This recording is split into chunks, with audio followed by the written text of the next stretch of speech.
नमस्कार दोस्तों, मैं अमरनाथ कुमार। आज किसानों की जीत हुई।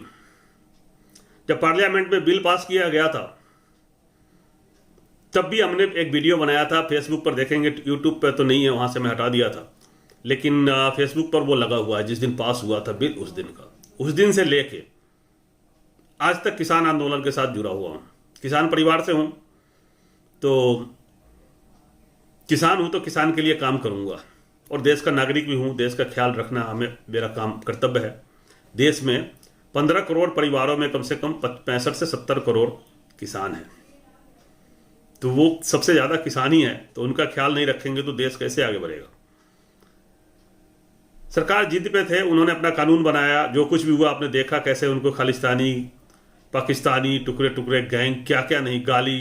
टिकैत साहब को तो डकैत, लथैत, पता नहीं क्या क्या गया। राकेश भाई को तो कितना गालियां दिया लोगों ने कि बात रफ बोलता है। अबे वहाँ उत्तर प्रदेश का, वहाँ के लोगों की भाषा ऐसे ही है। और वो रफ क्या बोलते हैं, वो अपने अधिकार के लिए लड़ रहे थे, तो आपने उनको डकैत और पता क्या नहीं किया। और कुछ मीडिया चैनल तो ऐसे लग रहा था जैसे उनको पर्सनल दुश्मनी है राकेश टिकैत से, कि राकेश टिकैत के कारण ये आंदोलन आगे बढ़ा और रोक के रखा उन्होंने। आपको पता ही है, आंसू वाला दिन, जिसके बाद सब कुछ हुआ। तो उनसे ज़्यादा चीड़ था इन लोगों की। अब कानून रद्द हो गया, सरकार ने सारे मांग मान लिया। ये लेटर भी आ गया जिसमें सारे केस वापस होंगे। उसके बाद मुआवजा दिया जाएगा, एमएसपी के लिए कमेटी बनाई जाएगी। पराली जलाने वाला था वो खत्म हो गया, और बिजली के बिल की मांग। तो सारे मांग मान लिए गए हैं, और लिखित में लेटर पैड पर कृषि मंत्रालय की तरफ से अग्रवाल जी का सिग्नेचर करके दिया गया है। इस आंदोलन के बीच मैं हर बॉर्डर पे गया, और आंदोलन क्यों करना पड़ता है, किसानों को आंदोलन क्यों करेगा। आंदोलन करने की जरूरत ही नहीं है। हम आंदोलन क्यों करें, हम तो अपना सामान उपजाते हैं, तो हम आंदोलन क्यों करेंगे। हमें आंदोलन करने की जरूरत नहीं है।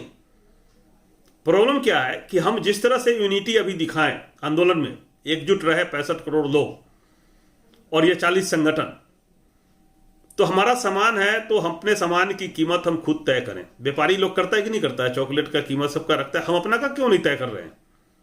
और फिर हम मजबूर क्यों हो जाते हैं। आज जैसे किसान आंदोलन में तो हमने इन लोगों को एडवाइस किया था कि आप जिस तरह से यूनियन बनाए हैं उसी तरह से कोऑपरेटिव बनाए पूरे भारत में। जैसे गुजरात में अमूल की कोऑपरेटिव है, वहाँ सारे दूध लोग, एक गाँव के लोगों ने कोऑपरेटिव बना के अमूल की फैक्ट्री लगी हुई है, और सब किसान खुशहाल है, सबको समय पर पैसा मिल रहा है। तो उसी तरह से हम अपनी कोऑपरेटिव बनाए, एक कोई ब्रांड बनाए पूरे भारत में। बड़े बड़े व्यापारी बना रखा है ना अपना अपना ब्रांड, अपने ब्रांड से आटा, तेल, चावल तो बेच रहा है। उसके पास तो जमीन भी नहीं है, वो आपसे खरीद के बेच रहा है और महंगा बेच रहा है, और आपको ही नुकसान पहुंचा रहा है। तो वो क्यों बेचेगा, हम क्यों नहीं बेच सकते। हमने किसानों को ये एडवाइस किया था कि हम कोऑपरेटिव बना के, यूनियन बना के, 15 करोड़ परिवार है, आपको पैसे की भी जरूरत नहीं है।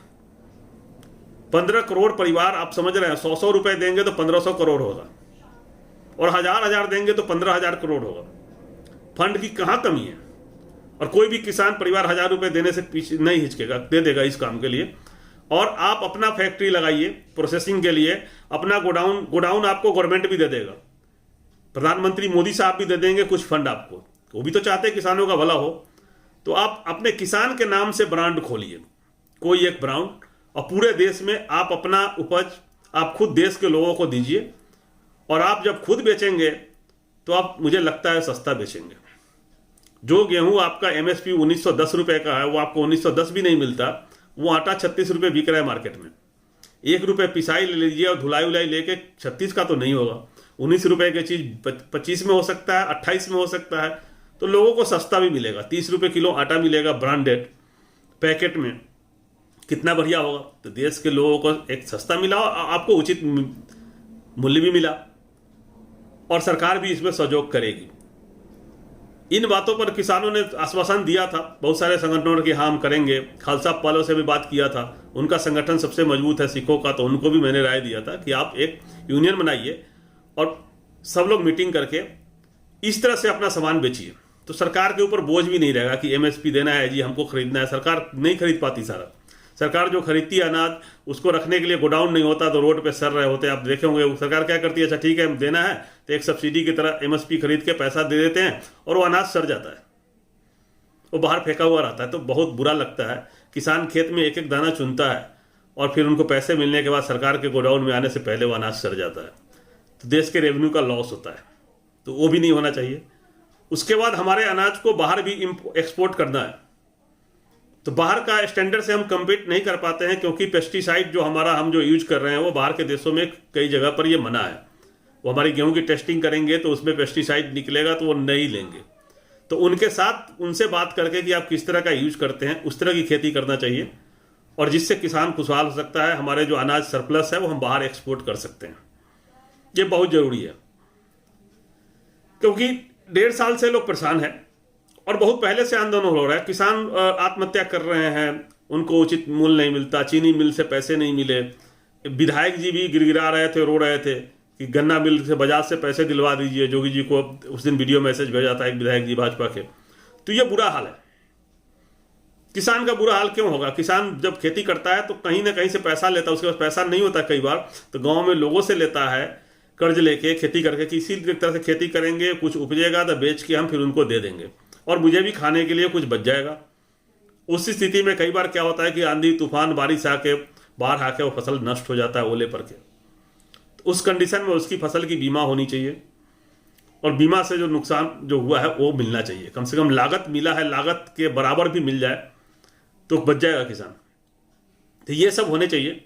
सरकार को करना है तो उनको बीमा का ध्यान रखे कि फसल बीमा बहुत ज़रूरी है। अगर फेल होता है तो उसको हिसाब से दिया जाए। और किसानों को चाहिए कि कोऑपरेटिव बना के अपना ब्रांड पूरे भारत में, क्या जरूरी है आपको? अब आप जब कंपनी खोलेंगे, किसानों की कंपनी जब होगी, तो क्या उद्योगपति आपको कभी ब्लैकमेल कर पाएगा? आपका खुद का सरकार होगा, आपके प्रधानमंत्री होंगे, आपका अपना मोबाइल फोन होगा, आप अपना मोबाइल भी लॉन्च कर सकते हैं, क्यों नहीं? आपका जीन्स होगा, जीन्स पैंट भी आपका होगा, सब कुछ ब्रांडेड कपड़ा आपका होगा। आप बनाइए तो आगे तो बढ़िए, संगठन बनाइए, एक सीईओ हायर करिए और यूनियन बनाइए, चंदा लीजिए और प्रपोजल भेजिए सरकार के पास। किसी एक राज्य से शुरू करें जहां का मुख्यमंत्री आपको लगता है कि सबसे पहले मदद करेगा, उस राज्य से शुरू करें। पंजाब से ही शुरू करिए और पूरा पंजाब में करके दिखाइए, पूरे देश में फैलेगा ये मॉडल और बहुत बढ़िया होगा। तो मेरा सुझाव ये है, आंदोलन करके बहुत देख लिए, कुछ नहीं हुआ, फिर से कर लिए, फिर शांत हो जाएंगे, कुछ दिन के बाद कोई और सरकार आएगा, फिर हमें इस तरह से दोहन करेगा। तो आंदोलन किसी समस्या का हल नहीं है। मेरा सामान है, मैं कैसे बेचूंगा मैं तय करूंगा। उसके लिए आपको अपना मार्केट बनाएंगे। मार्केट तो है बना हुआ, 30 लाख करोड़ का बिजनेस है, खाना खाने बिना कोई नहीं रहेंगे। किसी को गेहूं नहीं चाहिए? सबको चाहिए गेहूं, चावल, दाल, सब्जी, सबको चाहिए। उसके बिना कौन रहेगा? एक दिन नहीं रह सकता, दूसरे दिन चाहिए। कोई आपका बहिष्कार भी नहीं करेगा कि मैं नहीं खाऊंगा, खरीदना ही पड़ेगा उनको। अपना ब्रांड बनाएं, अपने ब्रांड से बेचें, मेरा यही सुझाव है। और इसमें अब मुझे लगता है कि प्रधानमंत्री भी और देश के सारे मुख्यमंत्री भी आपको मदद करेंगे। तो मैं इसलिए बार बार आता था आंदोलन में कि भाई मदद करना है तो इस तरह से करें, संगठन बनाए। लेकिन आप लोग आंदोलन में थे और बहुत परेशान थे, जिसके कारण अभी तक कुछ हुआ नहीं है। तो अब इन बातों पर ध्यान देना है कि हम इसको कैसे यूनियन बना के आगे बढ़ सकते हैं। जय हिंद, जय भारत।